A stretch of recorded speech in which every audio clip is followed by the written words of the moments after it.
देखिए, जो ये शब्द होता है ना, चाहना, ये थोड़ा भ्रामक शब्द है। हम साफ साफ जानते नहीं हैं कि हम चाहते क्या हैं। आप पूछेंगे तो ऊपर ऊपर तो कोई भी नहीं बोलेगा आपसे कि वो बंधन चाहता है, कैद चाहता है, दुख चाहता है, कष्ट, कोई नहीं बोलेगा। पर एक वो चीज है जिसको हम कहते हैं कि हम चाहते हैं, और दूसरी वो चीज है जिसको हम चोरी छुपे चाहते हैं, बेहोशी में चाहते हैं। समझिएगा बात को। एक वो चीज है जिसको हम अपने होश में चाहते हैं और एक वो चीज है जिसको हम अपनी बेहोशी में चाहते हैं। उदाहरण दूं, आप रात में 11 बजे सोते हैं, सुबह 5 बजे का अलार्म लगाते हैं। आपने अपने होश में क्या चाहा है? सुबह उठना। सुबह 5 बजे अलार्म बजता है, आप ही थे ना जिसने अलार्म सेट करा था। जब बजता है अलार्म तो आप ही होते हैं जो उस पर हाथ मार के उसे चुप करा देते हैं। आप ही हैं जो अभी सोते रहना चाहते हैं। ये दोनों चाहतों में इतना अंतर कैसे आ गया? 11 बजे की चाहत कौन सी थी? होश की चाहत। और सुबह 5 बजे की चाहत कौन सी है? बेहोशी की चाहत। और ये दोनों चाहतें एक साथ चलती हैं। बात बस इतनी सी है कि जब आप होश में कुछ चाह रहे होते हैं तो आपका होश इतना गहरा नहीं होता कि आपको पता चले कि अंदर कोई बेहोश भी बैठा है और उसने कुछ विपरीत चाह रखा है। तो आप पूरे तरीके से निश्चित हो जाते हैं, निश्चिंत हो जाते हैं कि मैं तो फलानी चीज ही चाहता हूं। आप खुद को ही भरोसा दिला लेंगे, दूसरे को भी आश्वस्त कर देंगे कि नहीं साहब, मैंने पूरा इरादा बना लिया है, सुबह 5 बजे तो मुझे उठना ही है। आपको पता ही नहीं कि आपके भीतर एक दूसरा मैं भी बैठा हुआ है, एक दूसरा मैं। आप विभाजित हैं, आप कई हैं, आपके भीतर आप ही का एक हमनाम बैठा हुआ है और उसके इरादे आपके इरादों से मेल नहीं खाते। आप चाहोगे सुबह 5 बजे उठना और वो साजिश लगा करके बैठा हुआ है कि मुझे तो सोते रहना है। लेकिन आपका होश इतना गहरा नहीं है कि आप अपनी बेहोशी को पकड़ पाए। 11 बजे आप होश में तो हैं, पर इतने होश में नहीं है कि आपको पता हो कि आप भीतर से बेहोश भी हैं। समझ रहे हो बात को? 11 बजे आप होश में तो हैं, आपका होश इतना जरूर है कि आपने अलार्म बांध दिया है सुबह 5 बजे के लिए। लेकिन आपका होश इतना भी गहरा नहीं कि आपको पता हो कि आप ही के भीतर एक बैठा हुआ है जिसने षड्यंत्र कर रखा है न उठने का। ये आपके होश में अभी नहीं आया। अब आपका होश जो है वो तो सोने के साथ फुर्र हो गया, आप सो गए हो। सुबह 5 बजे क्या आलम है? आप सो रहे हो, लेकिन जो बेहोश था वो जग रहा है। होश सो गया, बेहोशी अभी भी जग रही है। ये हमारी बेहोशी चीज ही ऐसी है। होश आता जाता रहता है, बेहोशी कायम रहती है। होश कभी जगता है, कभी सोता है। बेहोशी पलक नहीं झपकाती, वो लगातार जगती रहती है। बेहोशी तब भी जगी हुई है, वो आपको अब उठने नहीं देगी। हमारी कई चाहते हैं, हम नहीं जानते हम क्या क्या चाहते हैं। हमारी चाहतों के कई तल हैं। ऊपर से हम एक चीज चाहते हैं, नीचे से हम दूसरी चीज चाहते हैं, उसके नीचे तीसरी चीज चाहते हैं, उसके नीचे चौथी चीज चाहते हैं। और जो चारों चीजें हैं बिल्कुल अलग अलग होती हैं। खलील जिब्रान की एक कहानी है कि एक माँ थी, एक बेटी थी। मुझे बिल्कुल ऐसा नहीं है कि एकदम ठीक से याद है, पर जो उसका सार है वो कहे देता हूँ। कुछ थोड़ा बहुत ऊपर नीचे हो तो उसको देख लीजिएगा। तो एक माँ एक बेटी हैं, दोनों सो रहे थे। दोनों को नींद में चलने की बीमारी थी। तो दोनों ही नींद से उठ करके बाहर बाग में आ जाते हैं। दोनों ही नींद से उठ करके बाहर बाग में आ जाते हैं। और बाहर बाग में आ गए और वहाँ पर माँ कह रही है कि ये जो बेटी हो गई मेरी, इसी ने मेरी ज़िंदगी बर्बाद कर दी, ये कहीं की नहीं है। इसी को बड़ा करने में, इसका पालन पोषण करने में उम्र बीत गई मेरी। और बेटी कह रही है कि ये जो माँ है मेरी, ये मर जाए तो अच्छा है, इसने 1000 तरह की बंदिशें लगा रखी हैं, जीने नहीं देती है मुझको। और ऐसा बोलते बोलते दोनों नींद में चलते हुए आपस में टकरा जाती हैं। दोनों की नींद खुल जाती है। जब दोनों की नींद खुल जाती है, दोनों एक दूसरे से कहती हैं, अरे माँ, अरे बेटी, यहाँ बाहर ठंड में क्या कर रही हो इतनी रात को? तुम्हें ठंड लग जाएगी। मेरी प्यारी माँ, मेरी प्यारी बेटी, चलो अंदर चलो ना। तुम्हें कुछ हो गया तो मेरा क्या होगा? तुम्हारे बिना तो मैं जी ही नहीं सकती। हमें नहीं मालूम हम क्या चाहते हैं, हमें नहीं मालूम हम कब सच बोल रहे हैं, कब झूठ बोल रहे हैं। ऐसा थोड़ी होता है कि हम सोच समझ के ही झूठ बोलते हैं। ऐसा थोड़ी होता है कि जब आपको लगता है कि आप झूठ बोल रहे हैं सिर्फ आप तभी झूठ बोल रहे हैं। दुख की और हैरत की बात यह है कि जब हमें लगता है हम सच बोल रहे हैं तब हम झूठ से ज़्यादा गहरा झूठ बोल रहे होते हैं। तो अगर कोई आपके सामने आकर के कहे कि मैं कसम खा के कहता हूं कि मैं सच बोल रहा हूं, तो वो अपनी नज़रों में हो सकता है बिल्कुल सच बोल रहा हो, लेकिन उसको पता भी नहीं हो कितना गहरा झूठ बोल रहा है। क्यों? क्योंकि उसे खुद नहीं पता कि उसके भीतर कितना गहरा झूठ बैठा हुआ है। हम ऐसे हैं। आपका सच एक चीज़ चाहता है, आपका झूठ दूसरी 5 चीज़ें चाहता है। हम नहीं जानते हम क्या चाहते हैं। तो आपने कहा कि आदमी नीचे वाले तल पे क्यों फंस के रहा था, ऊपर क्यों नहीं पहुंच पाता? ऊपर इसलिए नहीं पहुंच पाता क्योंकि उसका होश तो मुक्ति की मांग करता है। यही कहेगा नहीं मुझे बंधनों में नहीं रहना है, मुझे ये करना है, मुझे वो करना है। लेकिन फिर आप उसकी हरकतें देखिए, दिन भर वो कैसे जी रहा है ये देखिए, तो आपको पता चलेगा कि उसकी गहरी बेहोशी बंधनों की ही मांग कर रही है। क्योंकि बेहोशी को बने रहने के लिए बंधन चाहिए। मुक्ति में तो बेहोशी मर जाएगी ना। बेहोशी और बंधन साथ साथ चलते हैं, होश और मुक्ति साथ साथ चलते हैं। बेहोशी भी एक जीवित इकाई है। जैसे बेहोशी भी एक जीव हो, एक प्राणी हो, वो भी मरना नहीं चाहती जैसे कोई जीव मरना नहीं चाहता। वो भी अपनी सलामती का तमाम तरह का इंतजाम करती है। तो आप ऊपर से सोच रहे होते हो कि मुझे किसी तरीके से दुख से राहत मिल जाए, कष्ट से छुटकारा मिल जाए। भीतर आपकी बेहोशी बैठी है, वो क्या कह रही है? कष्ट कायम रहे, दुख बना रहे।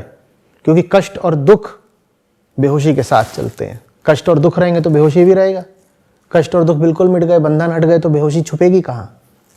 बेहोशी को बने रहना है। तो ये होता है। तो आपने सवाल पूछा, वो आपने सवाल का बड़ा साधारणीकरण कर दिया, उसको ओवर सिंप्लीफाई कर दिया। आपने पूछा क्या हम चाहते नहीं है मुक्ति?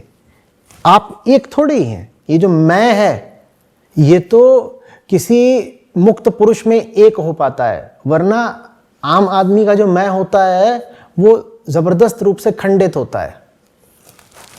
कई मैं होते हैं। एक मैं क्या बोल रहा है? जो सबसे ऊपर बैठा है, जैसे टिप ऑफ द आइसबर्ग। हाँ, वो क्या बोल रहा है?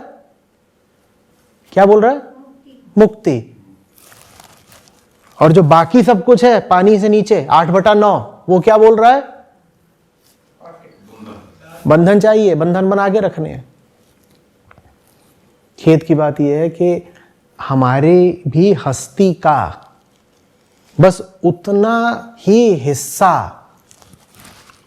बेहोशी से ऊपर है जितना कि किसी आइसबर्ग का पानी से ऊपर होता है। कितना? बस 1/9। हम अपने को 1/9 ही जानते हैं। और फिर हम हैरान होते हैं, हम कहते हैं ये क्या हुआ? मैंने तो चाहा था सुबह उठना, मैं उठा क्यों नहीं? बेटा तुम्हारे जैसे 8 नीचे बेहोश सोए पड़े हैं, तुम 1 हो, वो कितने? 8। अकेले तुम उन 8 से जीत कैसे लोगे? फिर हमको बड़ा ताज्जुब होता है, बड़े अचरज में ऐसे घूमते हैं कि नहीं मैं तो अच्छा आदमी हूं पर मेरे साथ सब बुरा हो जाता है। मैं तो बहुत कोशिश करता हूं, बड़े संकल्प लेता हूं, अभी नया साल आ रहा है उस पर मैं संकल्प लूंगा, ऐसा करूंगा वैसा करूंगा, सब संकल्प टूट जाते हैं। आप अच्छे आदमी नहीं हो, आप बस नैतिक आदमी हो। अच्छा आदमी वो होता है जिसे होश आ गया है। होश आपको अभी आया नहीं, आप अपने आप को जाने नहीं। अपने आप को जानने का तरीका क्या है? कोई बहुत उसमें गुप्त कोई बात नहीं है, गोपनीय। अपने को जानने का तरीका ये है, अपनी हरकतों पे नजर रखो, तुम्हें पता चल जाएगा तुम कौन हो। देखो कि आज पूरा दिन बीता कैसा तुम्हारा। देखो कहाँ कहाँ मूर्ख बने और कहाँ कहाँ तुमने किसी को मूर्ख बनाने की चेष्टा की, बिल्कुल सब समझ जाओगे। देखो कितनी जगह पर अड़चनों से और पत्थरों से टकरा कर गिरे हो। देखो कितनी बार किसी चीज़ को कुछ ना कुछ समझ लिया है। देखो कितनी बार अपने वचन पर कायम नहीं रह पाए हो। देखो कितनी बार डर जीत गया है तुमसे। सब समझ जाओगे कि कितने होश में और कितनी बेहोशी में हो। बात समझ में आ रही है? आचार्य जी, ये जो स्थिति है जिसमें बोल रहे हैं कि हम होश में 1/9 है एंड बेहोशी में हम 8/9 है, एंड मतलब ज़्यादातर लोग ऐसे ही हैं। तो जो कुछ बिरले लोग हैं जैसे गौतम बुद्ध हो गए, महावीर स्वामी हो गए, वो लोग कैसे निकल गए इन सब चीज़ों से? देखा ना कि कितनी बेहोशी है और उसकी वजह से क्या हो रहा है, सब टाइटैनिक डूब रहे हैं, उन्हें अच्छा नहीं लगा ये। वो जो 8/9 है उसी ने तो टाइटैनिक डुबो दिए ना। तो हमारी जिंदगी के जहाज भी रोज बर्फ से चोट खाते हैं, उनमें छेद हो जाता है, डूबते रहते हैं, पर हमें दर्द कम होता है, हमें प्रेम की जरा कमी है। उन्होंने प्रेम दिखाया क्योंकि उन्हें दर्द हुआ सबसे पहले, बड़े संवेदनशील लोग थे, उन्हें अच्छा नहीं लगा, हमें कुछ बुरा नहीं लगता। हमें और उनमें ये अंतर है। उन्होंने जैसी जिंदगी देखी, जैसी दुनिया देखी, उन्हें अच्छी नहीं लगी, और हमारी जैसी जिंदगी चल रही है, हमें उसमें कुछ बुरा नहीं लगता, बल्कि कोई आए हमारी जिंदगी बदलने लगे तो हमें बहुत बुरा लग जाता है। उन्होंने कहा कि जैसी जिंदगी चल रही है उसमें भले ही राजमहल मिला हुआ है, सारी संपत्ति है, पूरे राज्य का अधिकार है, स्वस्थ शरीर है, सुंदर परिवार है, पत्नी मिली हुई है, बच्चा हो गया है, उसके बाद भी स्वीकार नहीं है क्योंकि दिख रहा है कि इसमें झूठ है, बेहोशी है। उनको राज्य मिला हुआ है, उनको संपदा मिली हुई है, उनको सब तरह के सुख और वैभव मिले हुए हैं, उसके बाद भी उनको दर्द पता चल रहा था। और हम ऐसे हैं जिनको जिंदगी रोज चांटे लगाती है, हम तब भी कहते हैं आहा हा क्या मस्त जिंदगी है, नहीं बहुत बढ़िया है, कैसे हो, क्या बोलते हैं भैया असमिया में, कैसे हो पे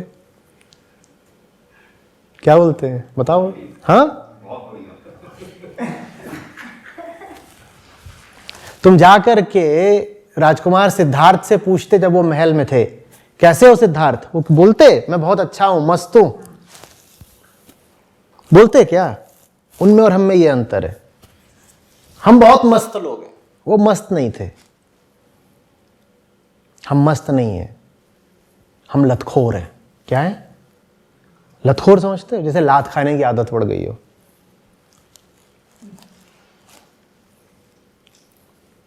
पूरब में चलता है मार जाइत है लजाइत नहीं। हमें लाज नहीं आती, उन्हें लाज आती थी।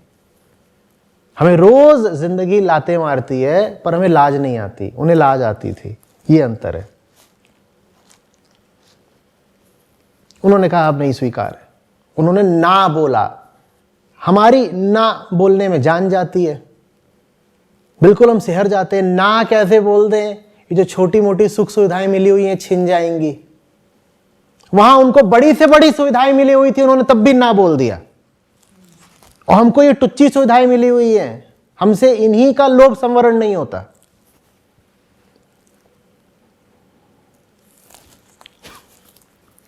ये अंतर है बस। धूमिल के शब्दों में वो आम को आम और चाकू को चाकू बोलते थे। अंग्रेजी में इसको बोलते हैं to call a spade a spade.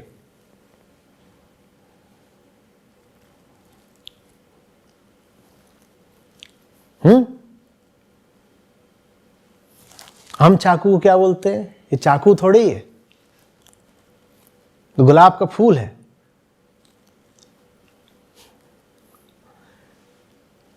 तो फिर ठीक है, हमारी हस्ती में जगह जगह चाकू घुसे हुए हैं, हमें लगता है गुलाब के फूल होंगे, लाल लाल कुछ आ रहा है उसमें से बाहर, गुलाब की पंखुड़ियां होंगी वो।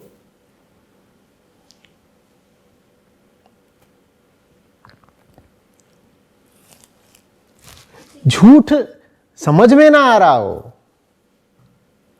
तो एक बात है, समझाया जा सकता। उनका क्या करें जिन्हें पता है कि वो झूठ में और धोखे में जी रहे हैं और उसके बाद भी हिम्मत ही नहीं जुटाते झूठ से बाहर आने की, विद्रोह ही नहीं कर सकते। आपने जिनका नाम लिया वो सर्वप्रथम विद्रोही थे। आप विद्रोह करने कि कुवत ही ना जुटाएं तो कोई क्या करे। और ऐसा नहीं कि आप विद्रोह करने की कुवत नहीं जुटा रहे, आपने बस हिसाब किया। आपने हिसाब क्या किया है? आपने कहा विद्रोह नहीं कर रहे तो इतने तरीके के फायदे हो रहे हैं, और अगर विद्रोह कर देंगे तो इतने तरह के नुकसान होंगे। नुकसान कौन झेले? मिल तो रहे ना फायदे। और फायदा क्या मिल रहा है? एक 2 BHK फ्लैट। बस इतने के लिए हमने जिंदगी बेच रखी है। कुछ सुविधाओं वाला एक घर मिल जाता है, उतने के लिए हम बिल्कुल बेच देते हैं पूरे जन्म को। ठीक है,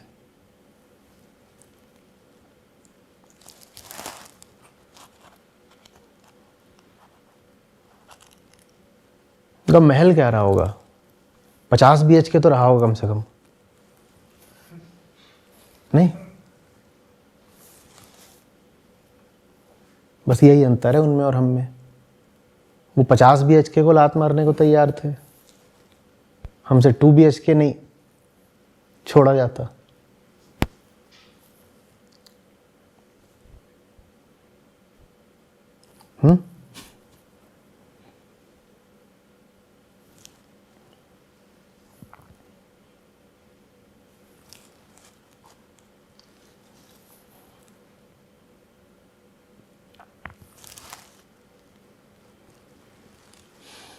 और ऐसा नहीं है कि 2 BHK में कोई पाप होता है कि उसको छोड़ दो। वो 2 BHK अगर आनंद भवन हो तो बिल्कुल रहो उसमें, अगर प्रेम निकेतन हो तो बिल्कुल रहो उसमें, पर अगर वो जेल है तो भी रहना है।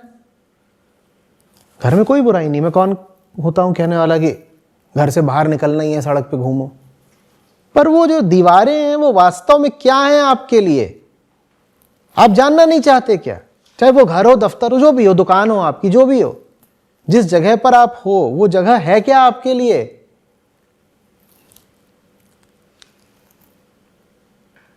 सिद्धार्थ गौतम ने देखा ही है कि मैं जिस जगह पर हूं वो जगह मेरे लिए कारागार से कम नहीं है। उन्हें जा रहे हैं।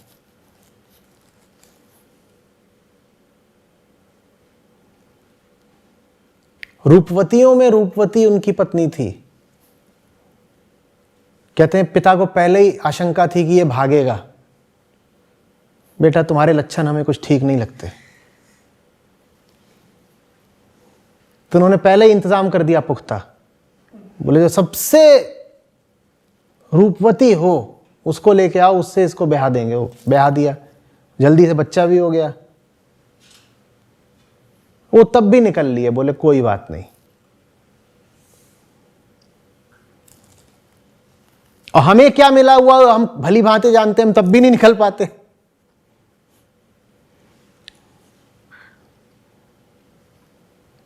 अरे मैं कोई निकलने का पक्षधर नहीं हूं, वैसे ही बहुत गालियां आती हैं, मेरा घर तोड़ रहे हो, ये कर रहे हो, बेकार में और मत दड़वाइएगा। मैं जो बोल रहा हूं उसके मर्म को समझिए। मैं नहीं कह रहा हूं रिश्ते तोड़ करके और छोटा बच्चा छोड़ करके भाग जाओ, ये कहना नहीं है प्रयोजन। पर अपनी जिंदगी के यथार्थ का कुछ साक्षात्कार, कुछ स्वीकार करोगे या नहीं करोगे, या झूठ मूठ ही अपने आप को दिलासा देते रहोगे कि मेरी जिंदगी तो बहुत मस्त चल रही है, मैं जैसा हूं अच्छा हूं।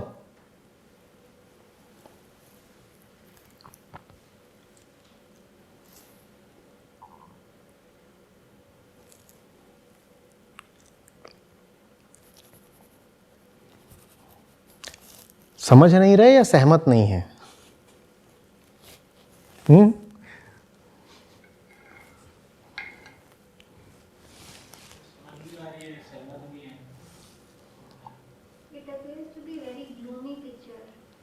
वो आप जानिए। अब if your picture is sunny then let the sun shine for ever, but you talked of these two chaps, they didn't find the picture sunny, they acknowledged the gloom. मैं क्या ग्लूमी पिक्चर पेंट कर रहा हूं, आप बताओ ना, gloom है या नहीं है? मेरी जिंदगी की बात थोड़ी हो रही है यहां पे, हम सबके व्यक्तिगत संसारों की बात हो रही है। आप बताइए ना, ग्लूम है या नहीं है? और अगर आपको वाकई लगता है ईमानदारी से कि ग्लूम नहीं है, ग्लूम माने धुंधलका, निराशा, आपको लगता है ग्लूम नहीं है, तो ठीक है, बहुत अच्छी बात है, बधाई हो भाई। अध्यात्म का तो अंतिम उद्देश्य ही है ग्लूम के पार जाना, है ना, आनंद में प्रवेश करना। तो अगर ग्लूम नहीं है तो फिर आनंद होगा, फिर तो बहुत अच्छी ही बात है।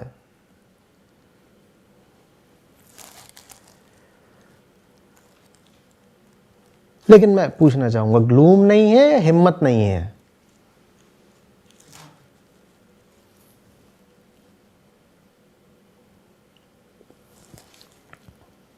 या ईमानदारी नहीं है?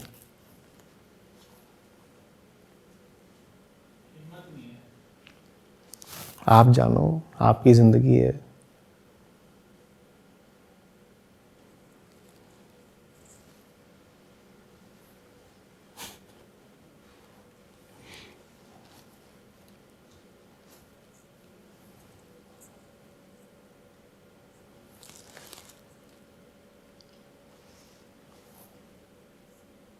हिम्मत क्यों नहीं है वैसे? लालच, लालच सोख लेता है हिम्मत को। कुछ प्राण ही नहीं बचते साहस में।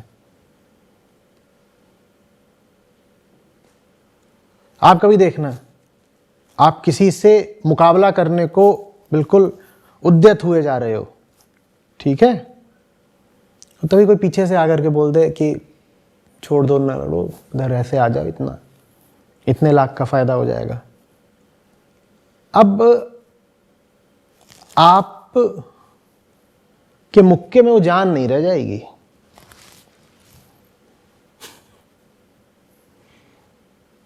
अब ये तो छोड़ दो कि आप मुक्का चला पाओगे, आप ठीक से गरिया भी नहीं पाओगे।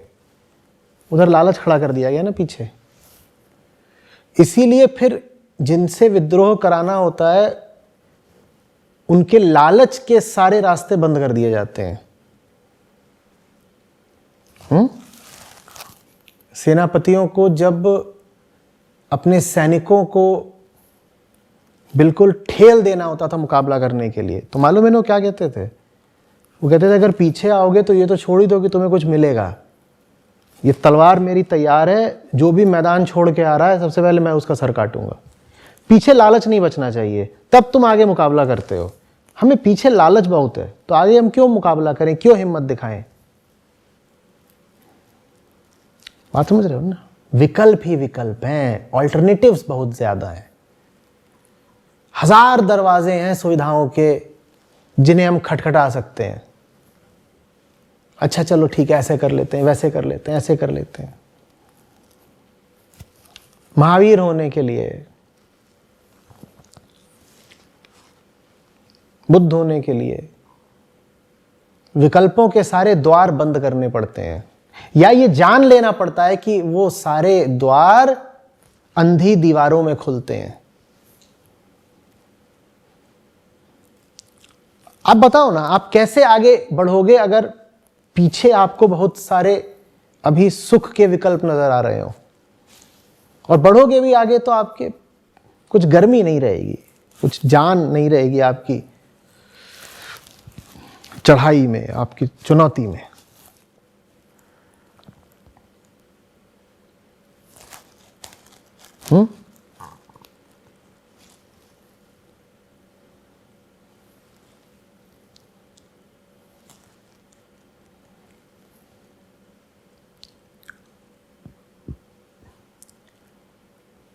बुद्ध, महावीर आदि की जब प्रतिमा देखा करें तो सर्वप्रथम उनकी कल्पना एक विद्रोही के रूप में करें। हमने अपने साथ एक अन्याय ये किया कि हमने उनकी सारी प्रतिमाएं एक अक्रिय रूप में बना दी। अक्रिय, शांत, स्थिर, संतुष्ट। आप बुद्ध या महावीर की प्रतिमा को देखें तो आपको यही शब्द आते हैं ना। संतुष्ट हैं, अक्रिय हैं, शांत हैं, स्थिर हैं। नहीं थे भाई वो ऐसे। उनके भीतर जबरदस्त तूफान उठा था, उनके पांवों के नीचे जबरदस्त भूचाल आया था, घोर असंतुष्टि थी उनके भीतर।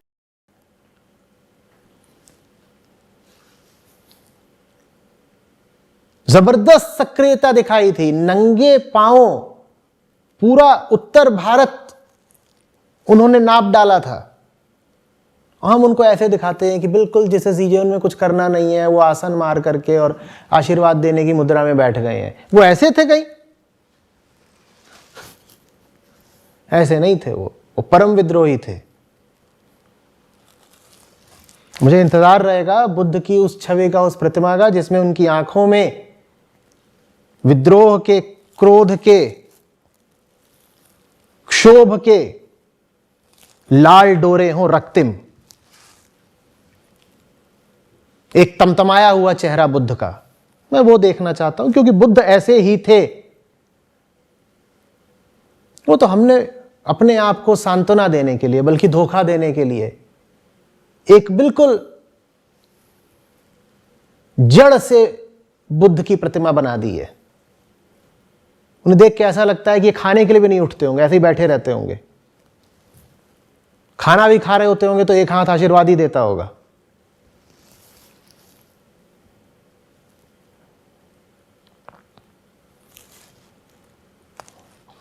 एक विद्रोही जवान आदमी का खाका खींच सकते हो, वो है बुद्ध और महावीर। और एक अर्थ में महावीर बुद्ध से ही बड़े विद्रोही हैं।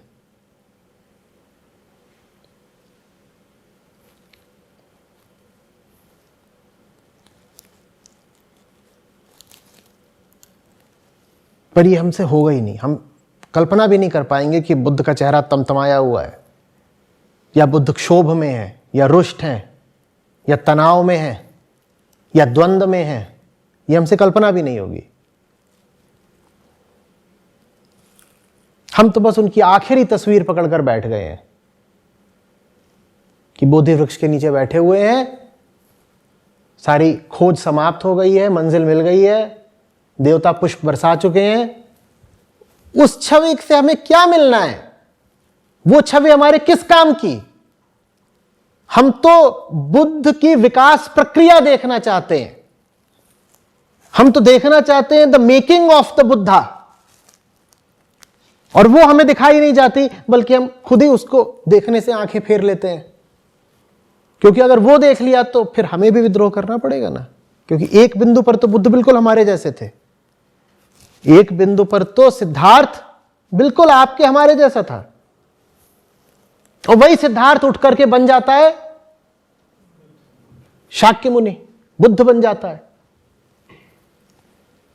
हमारे काम की क्या है? वो यात्रा, वो पुल जो इन दोनों के मध्य है। किन दोनों के मध्य है? सिद्धार्थ जो विद्रोही राजकुमार है, और बुद्ध जिनको 12-14 साल की खोज के बाद शांति मिली है।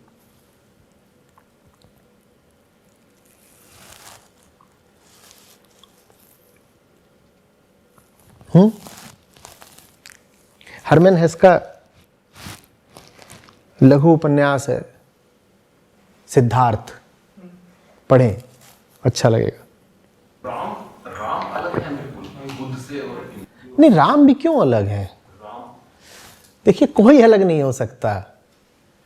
जन्म के समय तो सब एक से होते हैं ना। जन्म तो आपका, मेरा, इनका, सबका एक सा ही होता है। उसके बाद दिशाएं, यात्राएं अलग अलग होती हैं, तो कोई अलग नहीं है। पर हम पूरी तस्वीर देखना नहीं चाहते। पूरी तस्वीर हमें यह बताएगी कि एक बिंदु पर वो भी हमारे जैसे थे, लेकिन देखो फिर वो कितना आगे निकल गए, कितना ऊंचे। और वो चीज हमें देख रही तो बड़ा अपमान लगेगा, अपमान भी लगेगा और चुनौती भी लगेगी, और हमारे सारे बहाने भी फिर चलेंगे नहीं। क्योंकि अभी हम क्या कहते थे? हम कहते थे वो तो दिव्य पैदा ही हुए थे, वो अवतारी थे, वो तो विशेष पैदा हुए थे। नहीं, विशेष नहीं पैदा हुए थे।